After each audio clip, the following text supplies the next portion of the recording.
Hallo und herzlich willkommen zu meinem neuen Video. Als Begleitung zu meinem neuen Buch werde ich ein paar Videos machen, in welchen ich das Buch sozusagen auch ein bisschen begleite und vertiefe und ganz genau zeige Sachen, die sehr wichtig sind zu verstehen oder mit eigenen Pferden auch umzusetzen. In diesem Video würde ich gerne über das Grasen reden. So wie die Pferde in der Gefangenschaft angeweidet werden, das ist nicht natürlich. Selbstverständlich ist es ja so, dass wenn wenig Platz vorhanden ist, dass man die Pferde anweiden muss und dass sehr wenige Pferde in der Gefangenschaft die Möglichkeit haben, wirklich über Winter auf den Weiden zu verbringen und auch das Gras zu grasen, so wie das wächst. Aber dennoch sollte man sich dessen bewusst sein, dass es nicht normal ist und dass das sehr viele Probleme verursachen kann, beziehungsweise auf Dauer beim Pferd auch auslöst. Pferde sind darauf ausgerichtet, dass sie so grasen, wie das Gras wächst.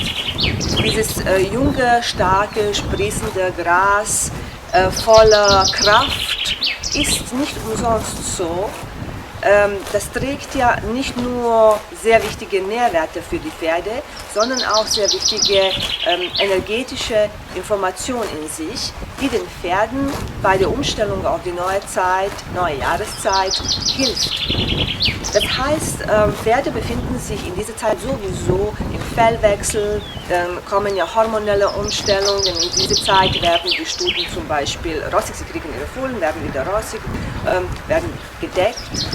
Also hormonelle Vorgänge werden dadurch gesteuert, die natürlich alles beeinflussen im Körper, die auch Stoffwechsel steuern und so weiter.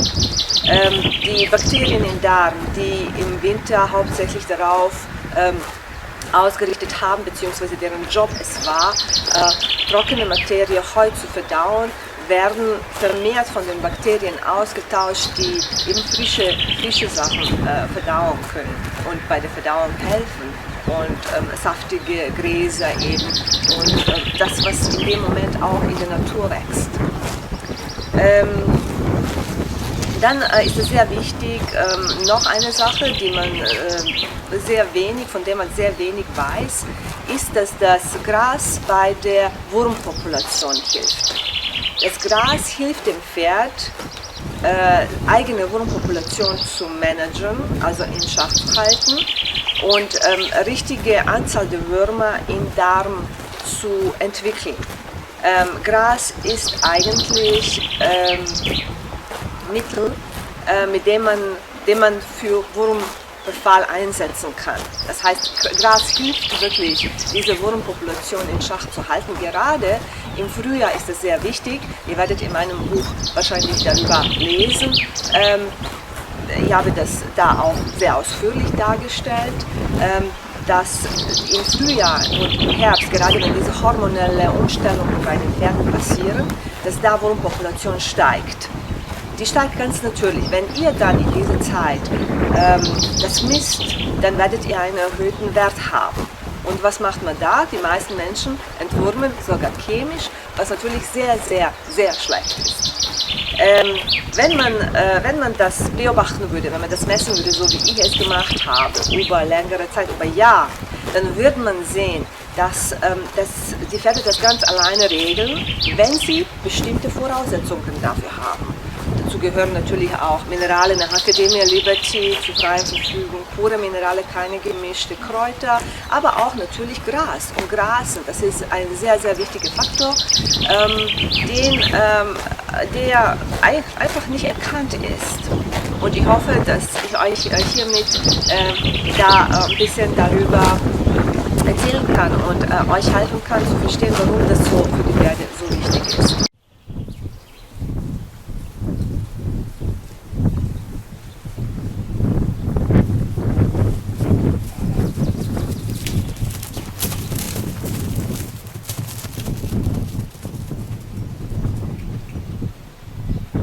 wenn man das Glück hat und die Pferde nonstop beobachten kann, sie immer am Haus hat, dann kann man ja auch wirklich toll beobachten ihre Essgewohnheiten und den Essrhythmus. Dann wird man feststellen, dass die Pferde am liebsten beim Sonnenaufgang grasen oder zum Sonnenuntergang hin rausgehen und grasen durch die Nacht. Eigentlich, wenn man das so sieht, sind die Pferde Nachttiere. Ich habe das auch im Buch erwähnt. Pferde sind Nachttiere, weil sie im Nacht sind sie wirklich sehr, sehr aktiv, viel mehr als tagsüber. Gerade im Sommer ist es vielleicht für euch ein Tipp, dass ihr die Pferde nicht tagsüber auch grasen lässt, sondern wenn möglich wirklich in den frühen Stunden oder zum Abendstunden, am besten in der Nacht, weil dann ist die Information im Gras auch eine andere. Tagsüber, wenn es sehr heiß ist, sind die Gräser sehr gestresst. Die entwickeln ja Bitterstoffe und Stoffe, damit sie sich gegen diese Hitze wehren, also beziehungsweise schützen. Und die Pferde grasen das und das ist nicht so optimal. Deswegen werden die Pferde immer wählen, wenn sie die Möglichkeit haben, dass sie praktisch zum Abend hin, in Morgenstunden und nachts grasen, weil Gras für die in diesen Stunden viel bekömmlicher ist. Das ist auch ein Punkt, der komplett verkehrt gemacht wird in der Pferdewelt, weil die Pferde praktisch werden in der Früh rausgejagt und dann grasen sie den ganzen Tag und dann kommen sie nachts rein in Paddock oder noch schlimmer, wenn die Pferde in Boxen leben, dann können sie sich ja nicht mal bewegen. Das ist natürlich alles nicht so optimal für die Gesundheit der Pferde und viele Probleme entwickeln sich ja daraus. Man wird es ja nicht sofort merken, das ist ja wie mit falschem Essen. Man merkt es ja nicht sofort, das ist ein Prozess, der länger geht und irgendwann mal haben wir die Konsequenzen davon. Und hier können wir ja schauen, was wir für unsere Pferde verbessern können in Umständen, wo sie momentan leben oder was wir uns vornehmen, dass wir für unsere Pferde und uns selbst auch für die Zukunft haben wollen. Ja? Das ist auch etwas, was wir eben erschaffen und was wir ändern. Es ist ja nicht einfach so, dass das in unser Leben einfach so passiert. Es ist ja auch so, was wir selbst wollen. Und das können wir am besten wissen, je mehr wir uns Wissen eineignen, was für unsere Pferde am besten ist. Noch ein Punkt, der sehr wichtig ist, das ist die psychologische Komponente, also diese psychische Komponente von Grasen. Jeder, der mit Pferden zu tun hat, merkt natürlich und weiß sofort, wenn man die Pferde beim Grasen beobachtet, das ist ihr Urinstinkt. Die Pferde können am besten entspannen, wenn sie grasen.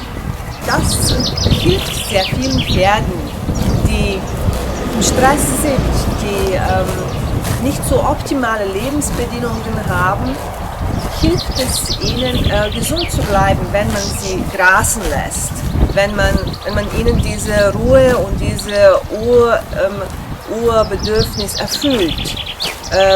Dann wird es dazu beitragen, dass die Pferde entspannen, dass sie entspannter sind, dass die gesünder sind und das ist natürlich optimal, wenn man das so gestalten kann.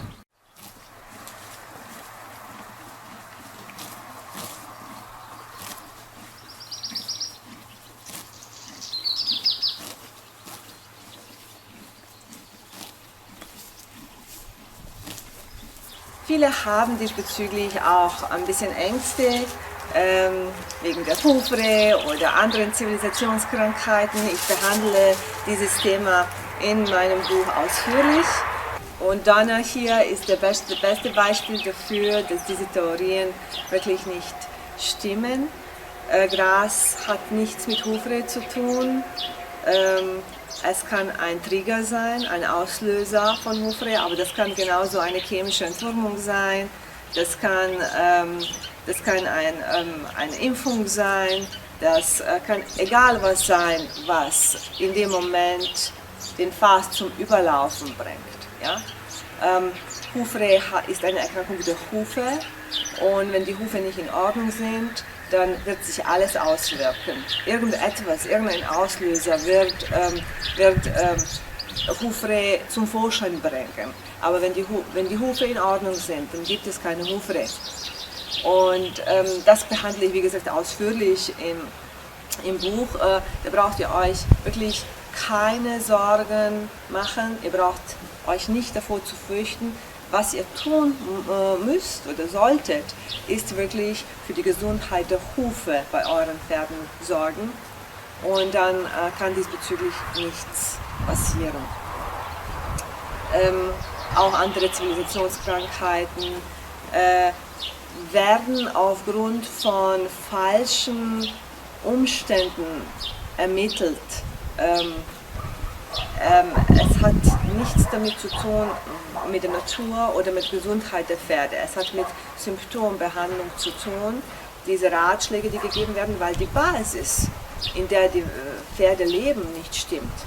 Wenn wir wollen, dass die Pferde gesunden, dann müssen wir ihnen bestimmte Rahmenbedingungen zum Leben geben. Ansonsten wird es nicht funktionieren. Ansonsten werden wir immer gefangen bleiben in diesem Kreis von Teufelskreis, von Symptombehandlung. Und das geht dann natürlich immer schlimmer und schlimmer und irgendwann mal muss das Pferd eingeschläfert werden, weil das gar nicht mehr geht. Und in meinem Buch beschreibe ich ja, wie man das vermeiden kann, was man tun kann, auch wenn man nicht unbedingt Riesenflächen zur Verfügung hat, kann man dennoch mit einem guten Stallmanagement sehr viele Sachen regeln und den Pferden einigermaßen die Umstände geben, in denen sie nicht erkranken, zumindest nicht erkranken. Ja, Gesundheit ist nicht nur Abwesenheit von Krankheiten, sondern viel, viel mehr. Aber ich behandle verschiedene Themen aus dem Buch in verschiedenen Videos, die kommen. Es sind Webinare geplant, es sind Coachings geplant und am besten abonniert den YouTube-Channel und Newsletter. Genau, das ist sehr, sehr wichtig, weil dann werdet ihr über alles informiert, was demnächst ansteht und könnt eventuell für euch etwas daraus mitnehmen. Dann wünsche ich euch für heute einen schönen Tag und viel Spaß.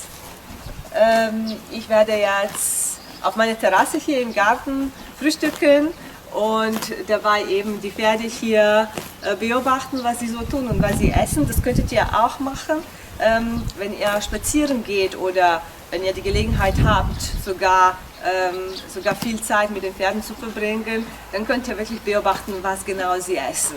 Das ist sehr, sehr gut. Daraus könnt ihr schließen auch, was momentan im Körper von dem Pferd passiert.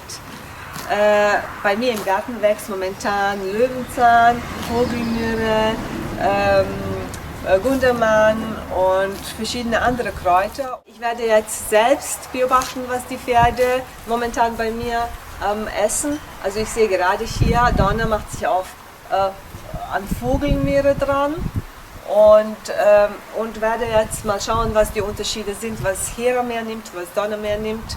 Daraus kann man wirklich sich selbst ein bisschen auch trainieren, in diese Materie einzusteigen und für die Pferde optimale Lebensbedingungen zu ermöglichen. Das ist das, was wir alle wollen, dass es unseren Pferden gut geht und dass sie gesund bleiben.